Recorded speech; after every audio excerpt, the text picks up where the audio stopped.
Graças e paz, amém. Satisfação mais uma vez estar com vocês, né? Mais um domingo. Eu queria que você abrisse a sua Bíblia em Lucas, capítulo 24. Nós iremos falar nesta noite sobre os discípulos no caminho de Emaús. E o tema da nossa mensagem é Jesus, um Deus diferente das nossas expectativas.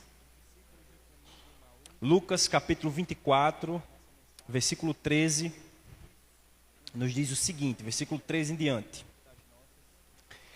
E eis que no mesmo dia iam dois deles para uma aldeia que distava de Jerusalém, cerca, na sua Bíblia está escrito 60 estádios ou 12 quilômetros, cujo nome era Emaús. E iam falando entre si tudo aquilo que havia sucedido. E aconteceu que, indo eles falando entre si, fazendo perguntas um ao outro, o mesmo Jesus se aproximou e ia com eles. Mas os olhos deles estavam como que fechados, para que o não reconhecessem. E ele lhes disse: que palavras são essas que, caminhando, trocai entre vós? E por que vocês estão tristes? E respondeu um, cujo nome era Cleopas, e disse-lhes: és tu só peregrino em Jerusalém e não sabes as coisas que nela têm acontecido nesses últimos dias? E ele lhes perguntou: quais?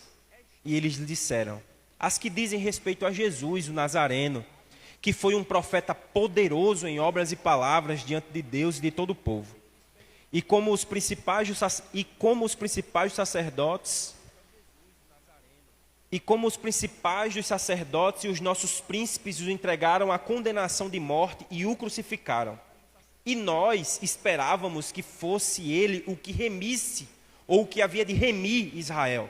Mas agora, com tudo isso que já aconteceu, e já hoje, o terceiro dia, desde que essas coisas aconteceram, é verdade que também algumas mulheres dentre nós nos maravilharam, as quais de madrugada foram ao sepulcro. E não achando o seu corpo, voltaram dizendo que também tinha visto uma visão de anjo que dizia que ele vive. E alguns dos que estavam conosco foram ao sepulcro e acharam ser assim como as mulheres havia dito, pois não o viram. E ele lhes disse: ó nécios e tardos de coração, para crer tu o que os profetas disseram. Porventura não convinha que o Cristo padecesse todas essas coisas e entrasse para a sua glória?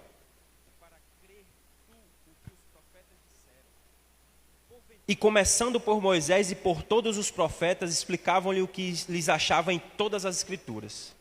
E chegaram à aldeia para onde iam, e eles fez com que disse-os que iria para mais longe. E eles os constrangeram, dizendo: fica conosco, porque já é tarde. E já declinou o dia, e entrou para ficar com eles. E aconteceu que, estando com eles à mesa, tomou o pão e, abençoando-o, partiu e deu-los.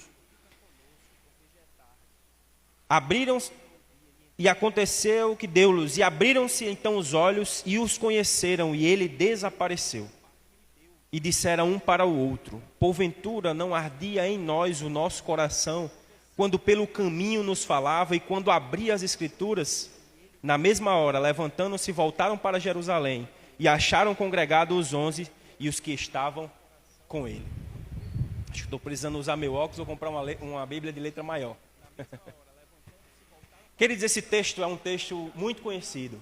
Certamente vocês já ouviram muitas coisas a respeito do que acontece no capítulo 24, versículo 13 de Lucas.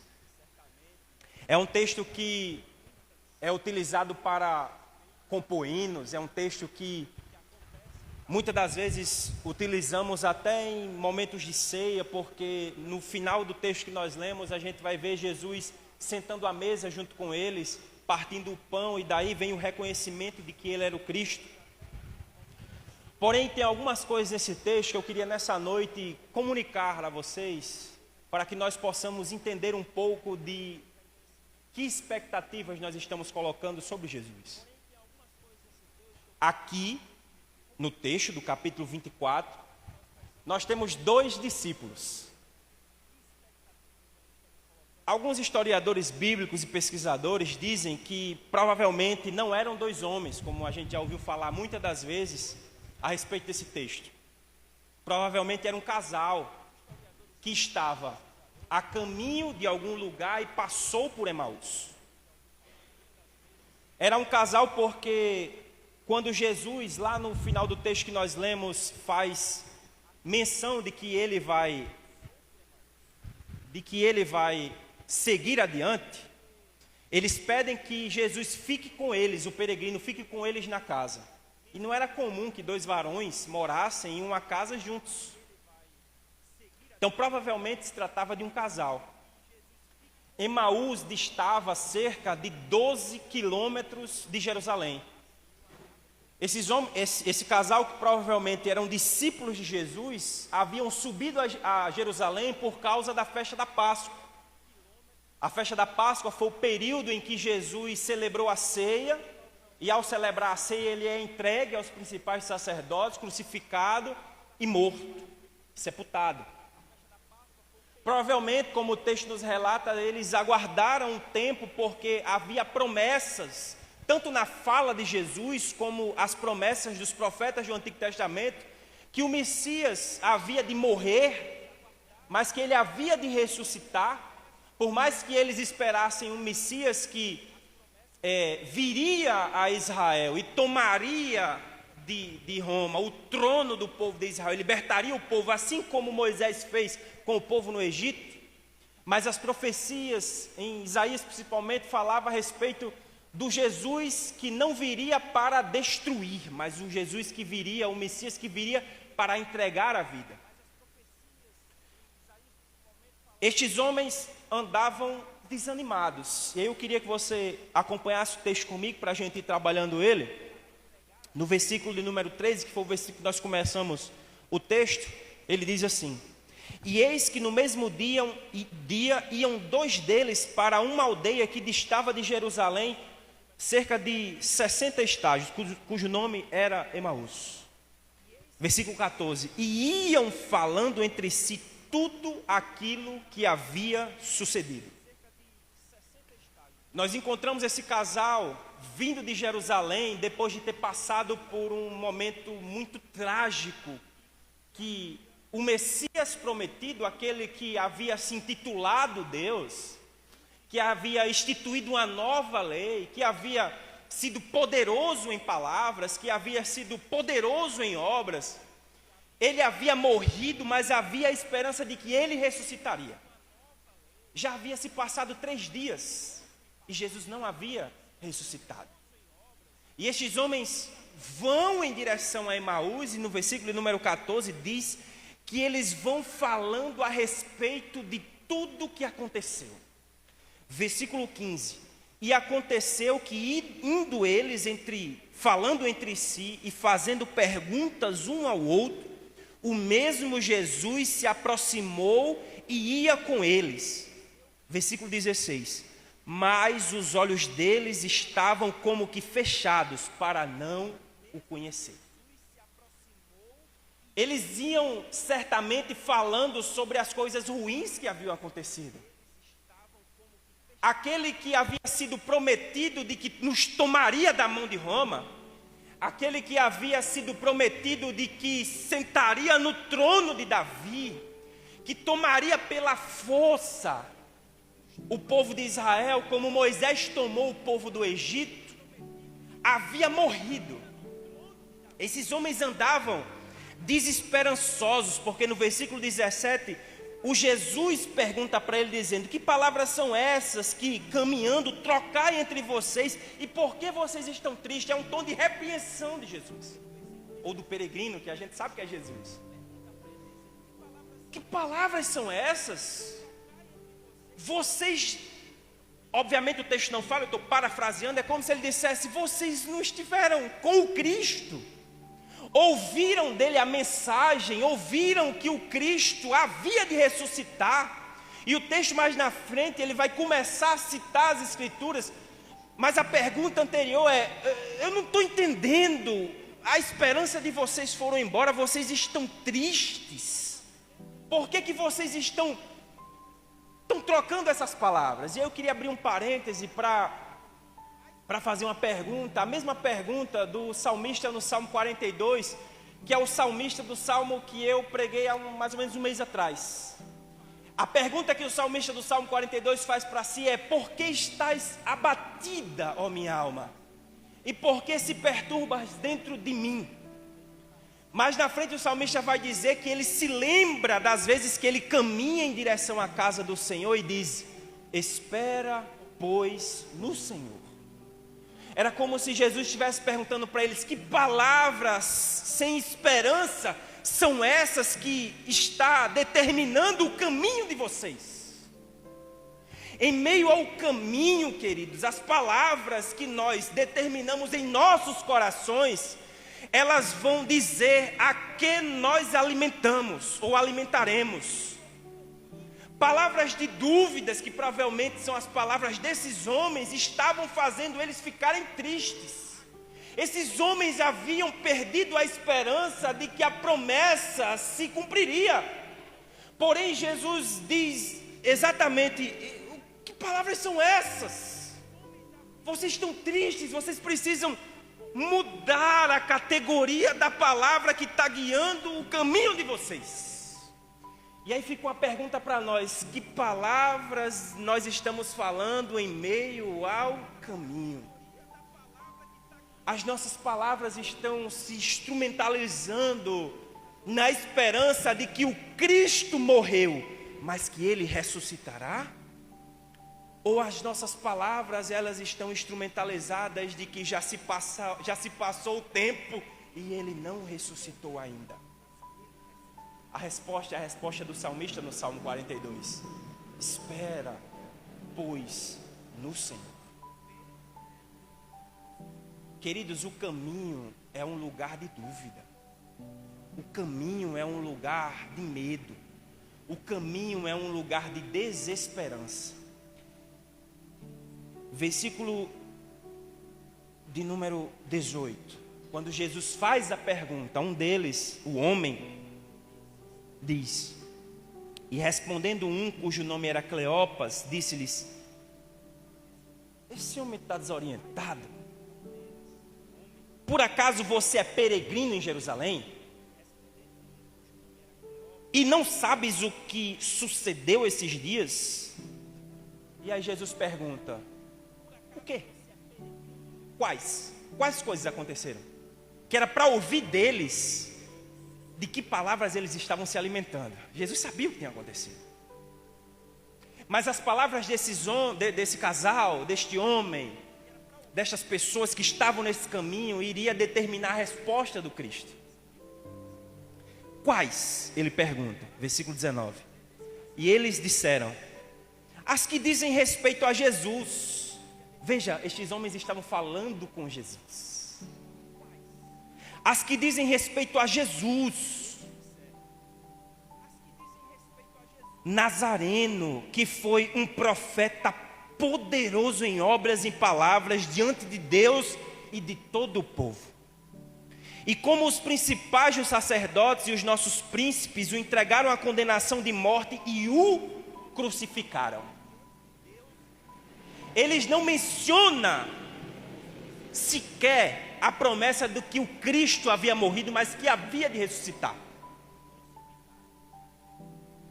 As palavras deles estavam repletas de morte, gerenciadas, guiadas, outorgadas pela morte. Você não ouviu falar, você é peregrino em Jerusalém, você não ouviu falar de Jesus, profeta poderoso, entre os sacerdotes e entre os homens, mas que morreu? Versículo 21. E nós esperávamos. Expectativa. Nós esperávamos um homem, parte B do versículo. Nós esperávamos que fosse ele o que remisse Israel no passado.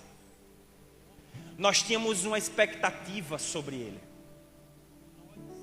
Nós tínhamos a expectativa de que ele dominaria Roma, traria de volta Israel para o seu território, governaria sobre Israel. Ele não fala o que eu estou dizendo, mas quando ele dá essa expectativa, ele está falando das profecias.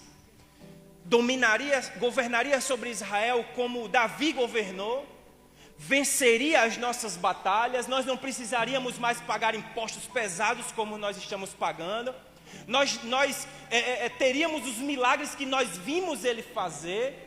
Ele era poderoso, e eles dizem isso, ele era poderoso em palavras, em poder, ele era um homem grandioso, o Nazareno. Nós esperávamos, colocamos a expectativa num Deus que sentaria no trono. As expectativas frustradas desses homens, as expectativas... Quando eu estava, queridos, montando esse esboço para esse sermão, pensando sobre ele, o tema dele ia ser Jesus, um Deus além das nossas expectativas. Porém eu fui pensar e eu disse, Jesus não está além das nossas expectativas. Na maioria das vezes, Jesus é um Deus diferente do que nós esperamos. O povo de Israel esperava, e muitas das vezes nós esperamos, um Deus que guerreie as nossas batalhas. E na maioria das vezes esperamos um Deus que guerreie as nossas batalhas contra o nosso próximo. E a Bíblia fala que a nossa luta não é contra a carne nem contra sangue. Nós esperamos muitas das vezes um Deus que se adeque às nossas expectativas. E isso não acontece só com Deus. Isso acontece muitas das vezes, eu não sou pai, mas eu vejo muito isso, acontece com os nossos filhos. Nós criamos expectativas sobre eles, que eles sejam do jeito que nós queremos. Criamos expectativas sobre os nossos amigos, de que eles sejam o que nós esperamos que eles sejam. E na maioria das vezes, quando eles são eles mesmos, diferente do que nós esperamos, nós nos frustramos e nos decepcionamos. Estes homens estão dizendo assim, eu esperava que ele era diferente do que ele foi. Imagina Jesus ouvindo da boca daqueles homens que eles esperavam que ele era diferente do que ele é. Que expectativa nós estamos colocando dentro do Senhor? Que Deus nós estamos esperando? Que Deus nós queremos? Qual que é a forma que nós usamos e pegamos o nosso Deus e colocamos dentro dela para que ela se amolde à nossa vontade? Que expectativa nós estamos querendo que Deus supra e Deus não está suprindo?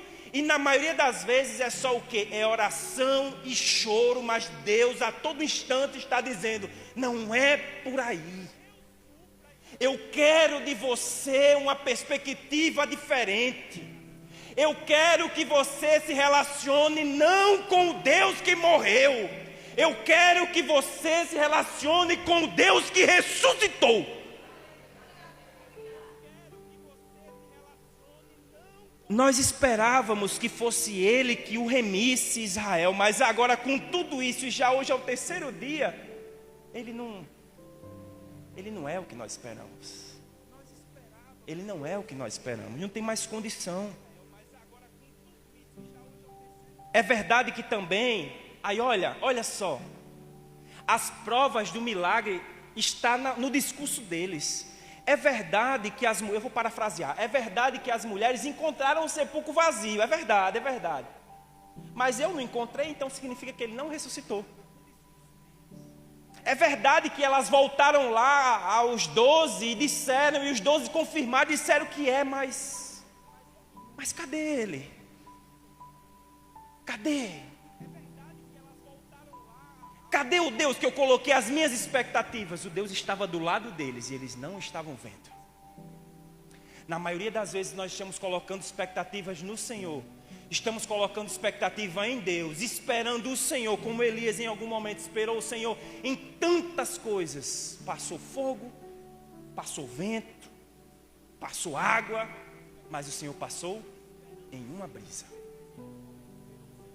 Esperamos o Senhor de tantas formas, E Deus está passando ao nosso lado silenciosamente. E nós estamos questionando Ele: Senhor, onde Tu estás? Estou aqui. Onde Tu estás? Estou aqui. Onde? Aqui é onde? O Senhor está do teu lado, querido. O Senhor está caminhando com você. O Senhor te encontrou no caminho. Mas o texto diz que no versículo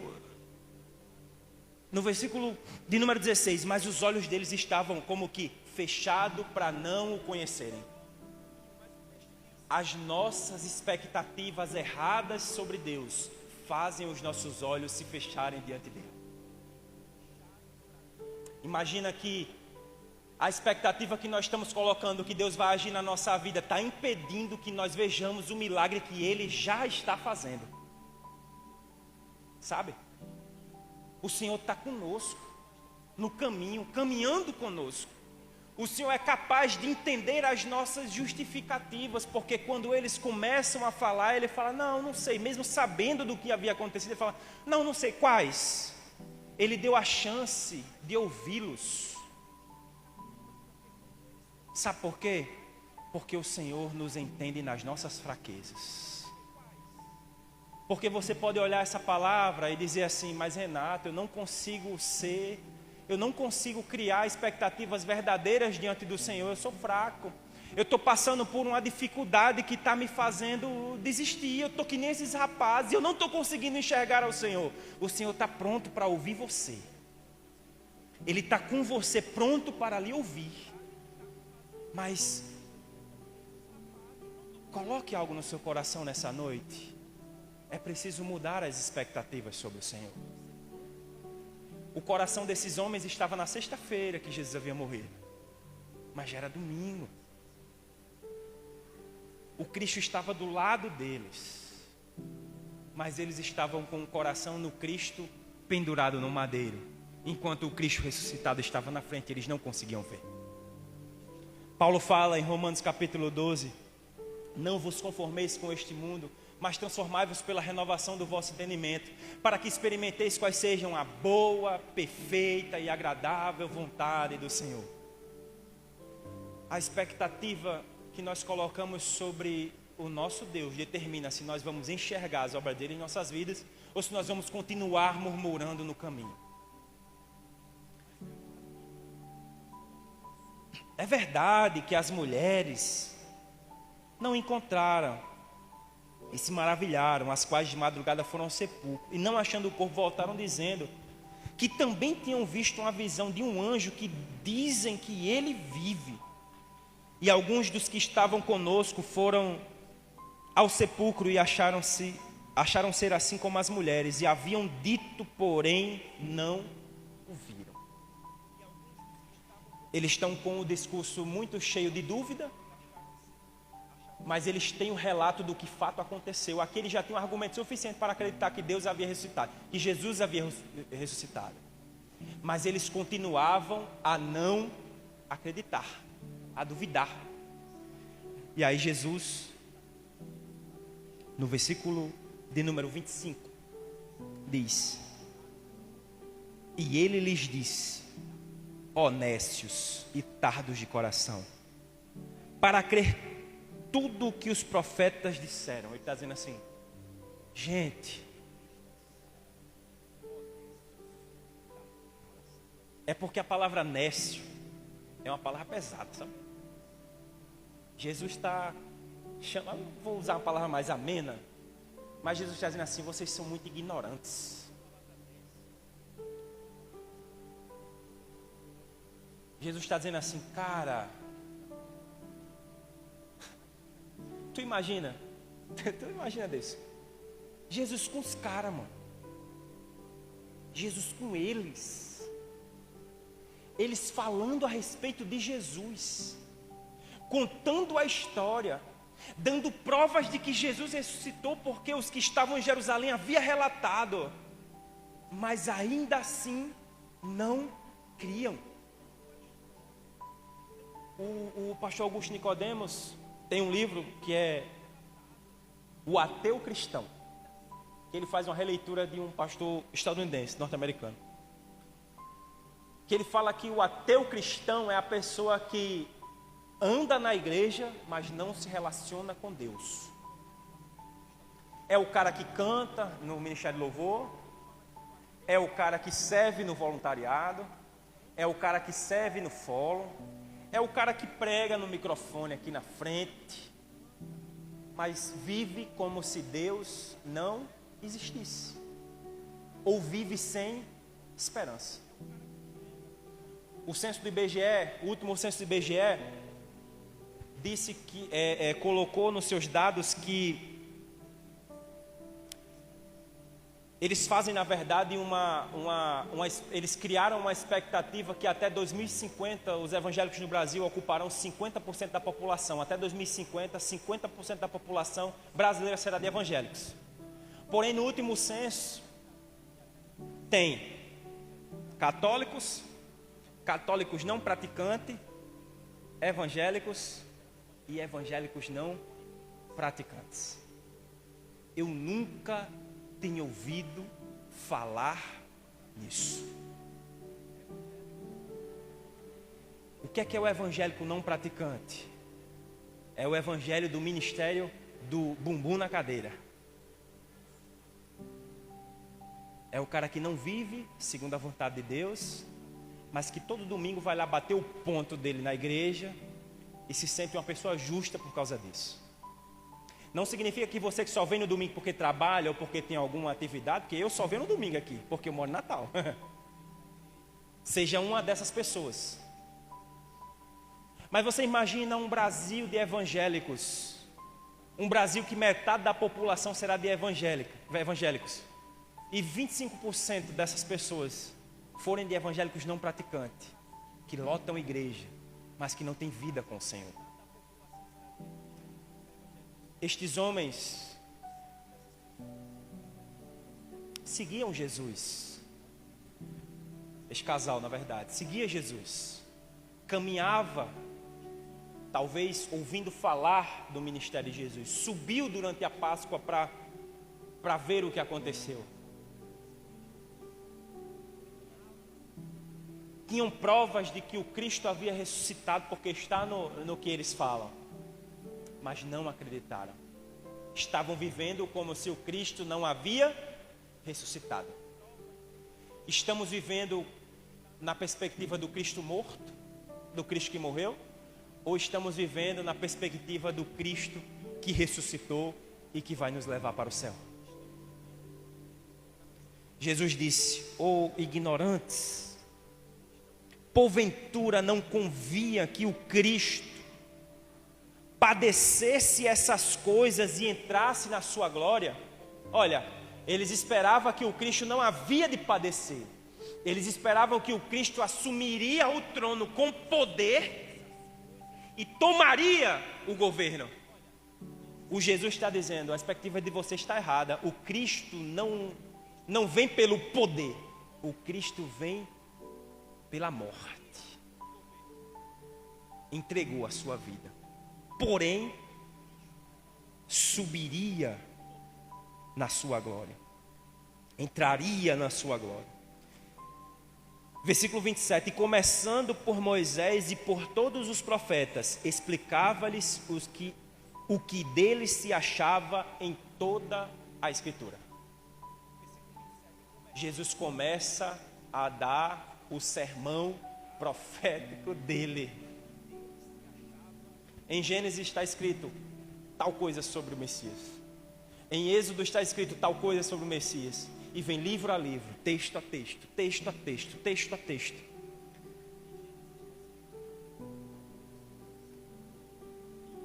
E chegaram à aldeia para onde iam, e ele fez como quem ia para longe, e eles o constrangeram dizendo: "Fica conosco, porque já é tarde, já declinou o dia." E entrou para ficar com eles. E aconteceu que, estando com eles à mesa, tomando o pão, e abençoou, partiu e deu. Versículo 31. Versículo de número 16. Mas os olhos deles estavam fechados. Versículo 31. Então abriu-se-lhe os olhos e o conheceram, e ele desapareceu. Estes homens criaram expectativas erradas sobre Jesus e por isso seus olhos estavam fechados. Jesus começa a citar a Escritura e falar as expectativas corretas a respeito dele. O que é que acontece? Os olhos deles se abrem.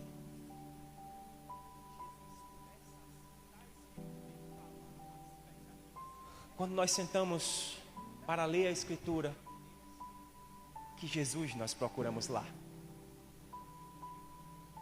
Quando nós lemos a Escritura, que Jesus nós buscamos nela. Quando nós abrimos a Escritura, se é que abrimos a Escritura, que Cristo nós vamos com expectativas de encontrar lá. Quando nós vamos nos ajoelhar para orar, quando nós vamos abrir a Escritura para ser edificado pela palavra do Senhor, o que nos motiva? A dor dos problemas que nós estamos sentindo ou a vontade de se relacionar com Deus? Quando nós nos ajoelhamos para orar e abrimos a Escritura para ler, o que nos motiva? A resolução do problema que nós estamos passando ou porque nós precisamos adorar ao Senhor Jesus? Quando nós oramos e nós abrimos a Escritura, nós vamos cheio de ansiedade porque nós não estamos encontrando resposta, ou porque nós precisamos adorar o nome de Jesus. Quando nós abrimos a Escritura, nós abrimos esperando um Jesus serviçal que faz o que nós queremos, o que nós estamos pedindo ou pensando, ou nós vamos atrás do Deus que talvez não resolva os nossos problemas nesse mundo, mas que resolveu o grande problema da humanidade, é que a humanidade ia em direção ao inferno, e quando Jesus morreu, Ele nos deu a vida eterna. Eu abro a Escritura esperando um Deus que quer me convencer de que nós iremos ter a nossa vida cheia de bênçãos, ou um Jesus triunfante que um dia voltará e arrebatará a sua igreja. Eu creio num Cristo que morreu, mas um Cristo que ressuscitou. E todas as vezes que eu dobrar o meu joelho, abrir a Escritura e esperar um Cristo diferente disso, eu estarei pecando diante do Senhor, porque Cristo morreu, ressuscitou e nos dará a vida eterna.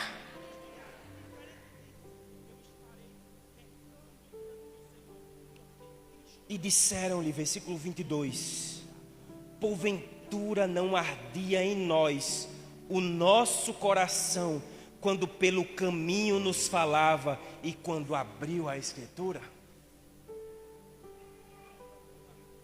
Queridos, quando a palavra do Senhor é aberta, o Cristo é revelado.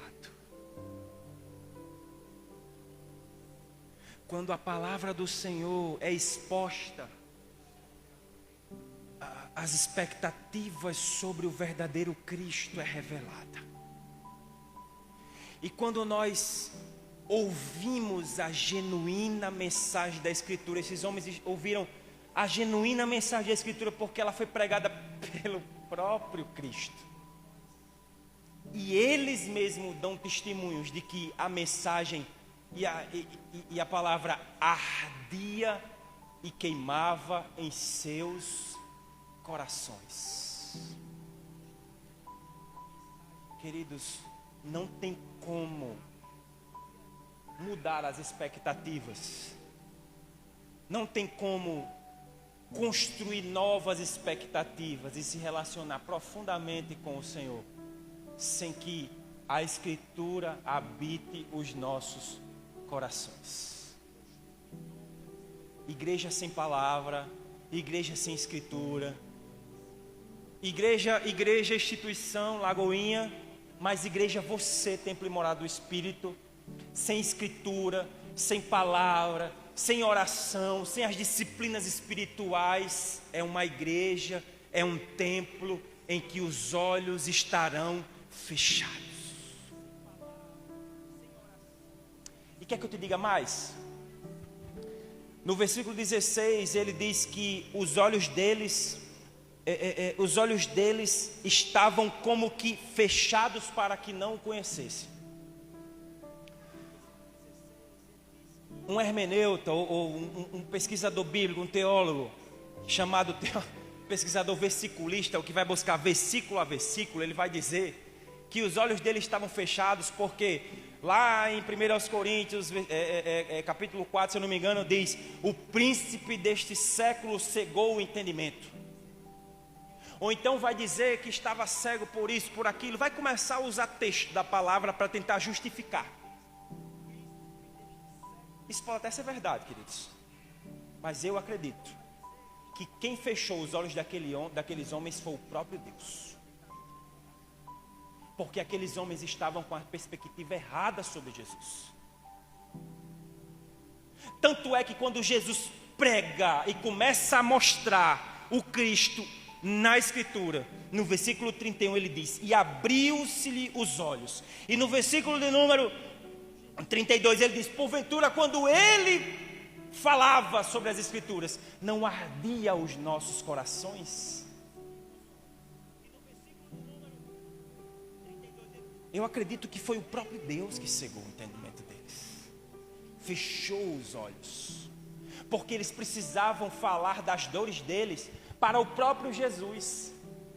Mas sabe qual que é a coisa interessante? É que talvez eu e você hoje estejamos com os nossos olhos fechados para o Senhor diante de muita coisa. Talvez estejamos enganados sobre a Escritura, sobre o Senhor, colocando expectativa enganosa a respeito de Deus, acreditando que Deus é uma coisa que a palavra do Senhor diz que Ele não é. Em meio ao mundo com tantas vozes, porque tem tantas vozes no mundo, você abre o YouTube, abre a rede social, é tanta gente falando coisa boa, mas gente falando tanta asneira, tanta voz, você não sabe no que acredita. Esses dias eu estava conversando com alguém, uma pessoa do meu trabalho, e ela disse assim: Renato, isso aqui sobre a palavra, porque eu já ouvi isso, já ouvi que era assim, já ouvi que era assado. São tantas vozes tentando nos direcionar, nos dizer coisas. Como nós saberemos a verdade? No mundo cheio de vozes, Abraão estava cheio de deuses. No mundo cheio de vozes, Abraão ouviu uma voz. No mundo cheio de vozes, Abraão ouviu uma voz que disse: vai nessa direção. Sem duvidar ele foi. E foi imputado a Abraão ser o pai da fé. Em meio a tantas vozes, queridos, o Senhor sabe que é difícil para você. O Senhor sabe a dificuldade que você tem ao abrir a palavra, ler e não entender. Deus sabe que é difícil para você botar o seu joelho no pé da sua cama, ou numa cadeira, ou em qualquer lugar, ou em pé ou deitado. Deus sabe o quanto você luta para tentar desenvolver as disciplinas espirituais, o quanto você luta para orar 5 minutos. Deus sabe, Deus vê, e Deus tanto vê que assim como esse casal, Jesus encontra eles no caminho. O Senhor quer encontrar você no caminho, para que você discirna qual a voz do Senhor. O Senhor quer encontrar você no caminho, como encontrou esse casal, para que todas essas vozes se calem e você possa ouvir a voz do verdadeiro Deus. Deus entende a sua dor, Deus entende a sua dificuldade, Deus entende o quanto é difícil para você lutar contra o pecado. Deus sabe o quanto é difícil você renunciar. Deus sabe o quanto é difícil você querer ir para a esquerda, sendo que o caminho certo é a direita. Deus sabe o quão difícil é a vida que você está enfrentando. Mas o convite dele nesta noite é: apaga essas vozes que estão tirando a esperança do seu coração. Apaga, silencia, põe no mudo. e ouça a inconfundível voz do Senhor. A inconfundível voz do Senhor é aquela que diz assim: meu querido Renato, eu sei que o teu desejo é pecar. Eu sei que a tua vontade é tomar esta ou aquela decisão, agir pelo impulso. Eu sei que a tua vontade é seguir este caminho. Pega na minha mão e vem. A gente vai por esse aqui. A voz inconfundível do Senhor não é aquela voz que te acusa. Se está te acusando, não é o Senhor. O Espírito Santo não é uma voz que acusa. O Espírito Santo é uma voz que repreende. Não é que acusa. Se está acusando, não é o Espírito. A voz do Espírito, a voz do diabo é: mas lá atrás tu pecava tanto, mas eu sei que tu faz isso, que tu faz aquilo. A voz do Espírito é: meu filho, eu entendo que você está mal, vem comigo para que fique bem. Deus sabe das tuas lutas. Deus sabe como é difícil ir em direção a Emaús para você. Deus sabe como é difícil. Você olhou para a cruz, viu ele padecer e não viu que ele ressuscitou ainda, e você está em dúvida. Deus sabe. Parafraseando para os nossos dias, Deus sabe como é difícil para você enfrentar esta doença. Deus sabe como é difícil para você enfrentar os problemas do teu trabalho. Para você que é profissional liberal, os clientes que não estão aparecendo. Deus sabe que é difícil para você a dor do teu casamento que não está conseguindo dar certo, que não tem entendimento. Deus sabe que é difícil o teu filho que está te dando trabalho. Deus sabe, Deus vê. E o que eu tenho para dizer para você é que Deus chegou para caminhar com você no caminho. Deus está com você no caminho. Você só precisa estar disposto a mudar as suas expectativas sobre Deus. E entender que Deus não está para te servir, mas Deus está para ser servido. E ao ser servido, Ele vai te colocar nos braços e vai lavar os teus pés.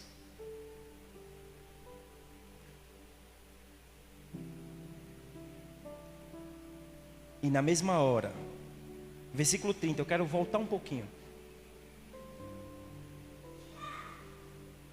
Versículo 31, e abriram-se os olhos então, e o conheceram.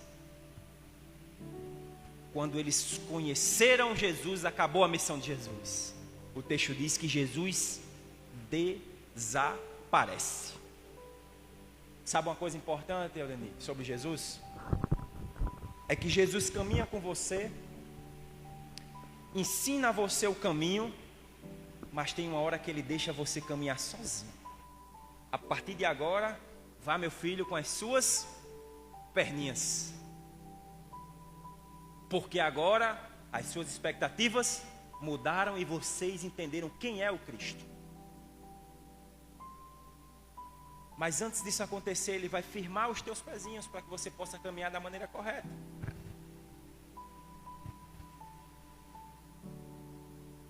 E na mesma hora, levantando-se, voltaram para Jerusalém. Os homens estavam indo a caminho de Emaús porque estavam desanimados, tristes, duvidando. Na hora que Jesus se revela para eles, para onde é que eles vão? Para o lugar onde Jesus está, porque Jesus havia ressuscitado. Eles voltam para Jerusalém e acharam congregados os 11 e os que estavam com ele, os quais diziam: ressuscitou verdadeiramente. Está difícil, meu irmão, o caminho. Está difícil, minha irmã, o caminho. Mas volta para Jerusalém. Glória a Deus. O Pai está lá, o Cristo ressuscitou. Tem gente lá só esperando por você para dar a notícia. Tem gente lá esperando por você para viver o milagre da ressurreição. Volta para Jerusalém. Voltar para Jerusalém não é voltar para a vida de pecado. Voltar para Jerusalém é voltar para o lugar onde está o Cristo. a presença de Deus que outrora você viveu e que há muito tempo você não experimenta mais. Jesus está dizendo: volta para Jerusalém, porque lá está o Cristo e Ele ressuscitou. Volta. Os quais diziam: ressuscitou verdadeiramente o Senhor. E eles lhes contaram o que acontecera no caminho e como deles foi conhecido. Eu queria que você ficasse de pé nessa noite.